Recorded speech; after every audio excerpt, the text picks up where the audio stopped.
Baik, Mbak Lia kan tadi kan di sini kan sudah berbincang-bincang dengan saya. Nah, katanya Mbak Lia kan baik-baik saja, tapi kok dari dilihat-lihat ini Mbak Lia kayak masih ada yang mengganjal di hatinya itu ya. Mungkin Mbak Lia bisa menyampaikan, bisa bercerita dengan saya.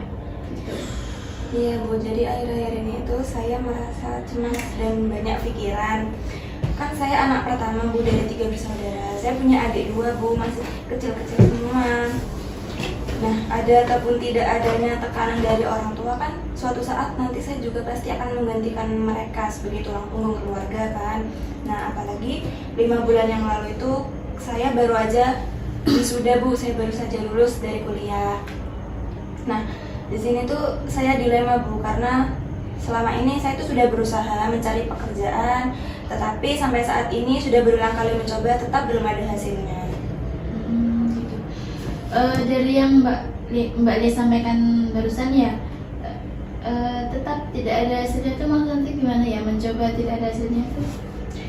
Jadi begini Bu, kan saya sudah mencoba berulang kali mengirim lamaran di beberapa perusahaan, tetapi sampai saat ini tuh belum ada panggilan. Itu yang membuat saya sangat khawatir Bu. Juga adanya gosipan dari orang lain itu yang membuat saya lebih tertekan, sehingga saya bisa merasa stres kalau tahu omongan-omongan dari mereka yang menyakitkan. Gitu. Berarti ini seperti overthinking ya Mbak Lia ya, mengalami overthinking ya? Ya. Nah, kira-kira sudah berapa lama Mbak Lia merasa overthinking seperti ini?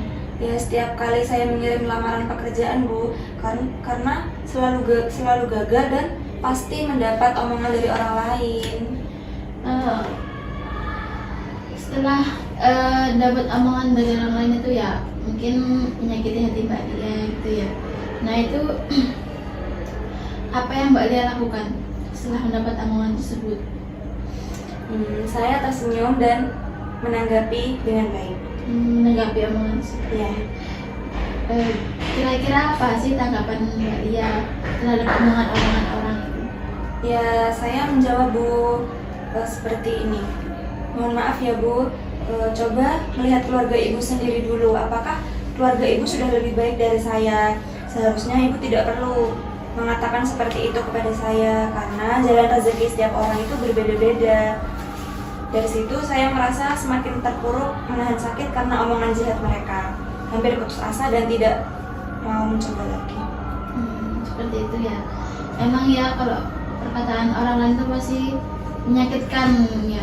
Meskipun tidak terlihat tapi dirasa dengan hati gitu ya Mbak ya. Iya Bu, betul. Apalagi mereka itu tidak melihat sudut pandang diri mereka sendiri, meskipun mereka dan termasuk saya itu SDM-nya rendah, tetapi saya masih tahu tata krama Bu, karena saya disekolahkan sama orang tua saya yang hebat, dan alhamdulillahnya saya sangat bersyukur sekali bisa sampai di titik ini meskipun saat ini saya sedang mengalami ujian. Iya, tapi Mbak Lia ini sudah hebat loh, meskipun menghadapi omongan orang lain yang tak wajar, yang menyakiti hati, namun masih menanggapinya dengan sopan. Itu sudah hebat ya Mbak Lia. Saya juga dulu pernah mengalami seperti itu, berarti direndahkan, diomongin orang yang jelek-jelek gitu. Namun ya sampai saat ini pastinya itu juga akan hilang sendirinya gitu. Karena orang pasti melihatnya cuma pas kita terpuruk saja, mengomongin kita waktu kita di bawah saja gitu. Saat kita di atas mereka nggak mikir peduli dengan kita. Kalau begitu ya Bu, tapi kenapa saya itu sehabis menaruh lamaran itu kayak langsung overthinking gitu, kayak gelisah lagi, takut gagal lagi, kayaknya yang ini bakal gagal lagi deh, karena selama ini kan saya masih nyatanya belum dapat kerja kan. Nah, apa Gen Z itu emang seperti itu ya Bu ya?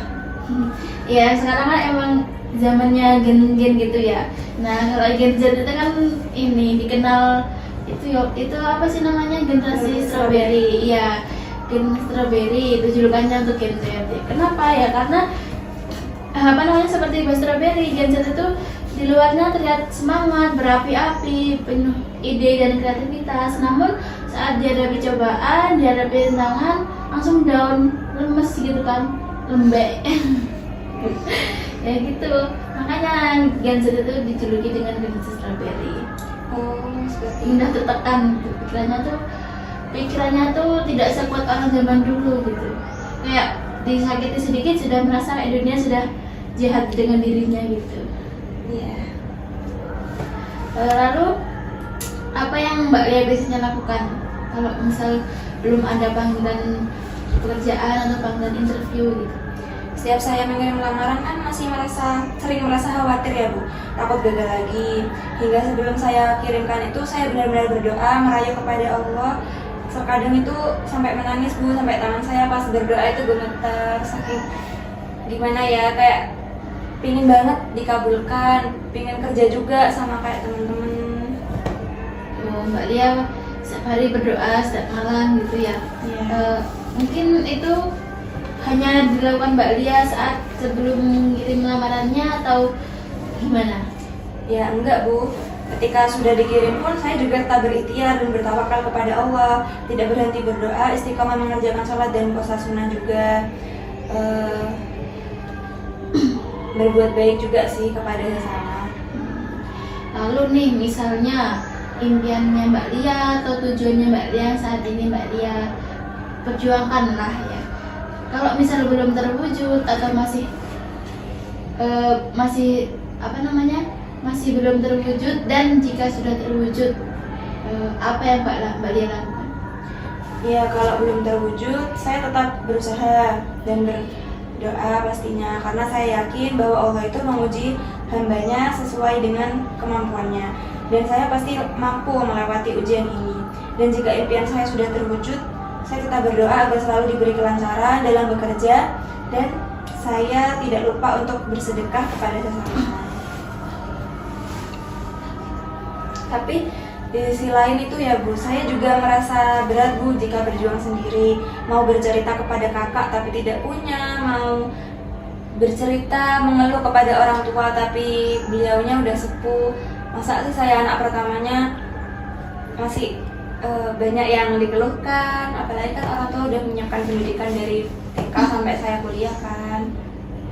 Makanya saya pergi ke konseling ini untuk menceritakan apa yang saya alami sekarang. Ya baik, Mbak Lia di sini tenang saja. Saya mengerti maksud Mbak Lia datang ke sini. Gitu. Nah, dan di sini saya juga siap untuk menjadi temannya Mbak Lia, tempat untuk berceritanya Mbak Lia gitu. Nah, mari kita mencari jalan keluarnya bersama-sama. Setelah saya mendengarkan ceritanya Mbak Lia tadi, saya bisa menyimpulkan bahwa Mbak Lia ini mengalami suatu tekanan karena belum ada panggilan pekerjaan gitu kan ya, dan khawatir akan kedepannya itu banyak tanggungan yang harus dihadapi gitu. Nah, di sini saya memiliki rekomendasi untuk membantu mencari jalan keluarnya yang dihadapi Mbak Lia. Mungkin di sini saya ada metode yang dinamakan REBT, yaitu Rational Emotive Behavioristic Therapy. Apa sih itu REBT? REBT itu dapat membantu untuk mengurangi pikiran yang irasional dan rasional yang Mbak Lia alami saat ini. Nah, bagaimana Mbak Lia untuk rekomendasi ini? Mungkin Mbak Lia setuju atau tidak? Ya mungkin bisa dicoba dulu Bu. Ya baik, berarti Mbak Lia setuju ya. Nah, saya jelaskan metode ini itu untuk menghilangkan pikiran irasional seperti Mbak Lia yang mengalami tekanan, mengalami overthinking, stres gitu. Nah, itu bisa dirubah dengan cara apa yang dikatakan Mbak Lia tadi, yaitu seperti berdoa, berikhtiar, bertawakal kepada Allah. Nah, itu sudah benar sebenarnya. Tapi saya memiliki contoh untuk dilakukan setiap hari gitu. Seperti apa ya Bu contohnya? Nah, jadi ini misalnya Mbak Lia lagi stres ya, mengalami tekanan dan lain-lainnya gitu. Mungkin Mbak Lia bisa mengalihkan ke aktivitas yang bermanfaat gitu. Contohnya seperti olahraga itu ya, entah itu olahraga badminton atau bulu tangkis, sama ya bulu tangkis. badminton atau bisa berenang gitu. Pokoknya yang Mbak Lia suka saja, jangan dianggap beban gitu. Olahraga yang mungkin Mbak Lia bisa enjoy menjalani gitu. Nah, olahraga itu juga salah satu metode untuk menguatkan mental loh. Ini bisa. Atau hobi yang disukai Mbak Lia. Mbak Lia ini kira-kira hobinya apa?